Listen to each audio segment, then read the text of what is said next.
హిందూ మత విశ్వాసాల ప్రకారం గ్రహణం సమయంలో అన్ని దేవాలయాలను మూసివేస్తారు. అయితే కొన్ని ఆలయాలలో గ్రహణం వేళ ప్రత్యేక పూజలు నిర్వహిస్తారు.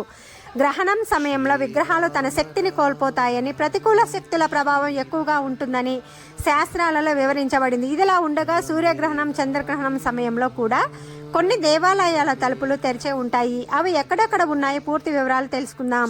ఫస్ట్ వన్, ఆంధ్రప్రదేశ్ రాష్ట్రం తిరుపతి నగరానికి సుమారు 45 కిలోమీటర్ల దూరంలో ఉన్న శ్రీకాళహస్తి ఆలయంలో గ్రహణం సమయంలోని గుడి తలుపులు తెరిచే ఉంటాయి.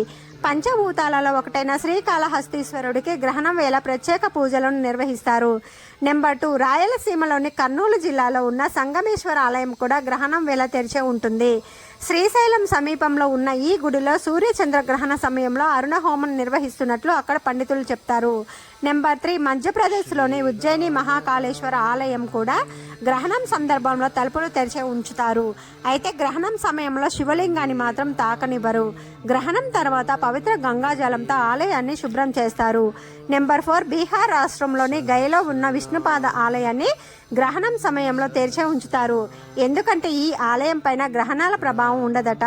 అందుకే సూర్యచంద్ర గ్రహణాల వేళ ఈ ఆలయాన్ని మూసివేయరు. ఇక్కడ చనిపోయిన వారికి పిండ ప్రదానం చేస్తారు. ఫిఫ్త్ వన్, కేరళ వేణుమాధవుడి టెంపుల్. కన్నయ్య కొలువై ఉన్న ఈ ఆలయం కేరళలోని కొట్టాయం జిల్లా తిరువరప్పు లేదా తిరువేరపులో ఉంది.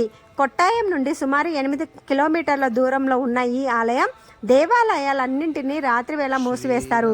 కానీ కేరళలోని కన్నయ్య గుడి మాత్రం అననిత్యం తెరిచే ఉంటుంది.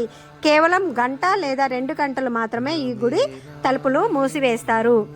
ఈ సమాచారం అంతా వివిధ కథనాల ద్వారా, వ్యాసాల ద్వారా తెలుసుకోబడింది.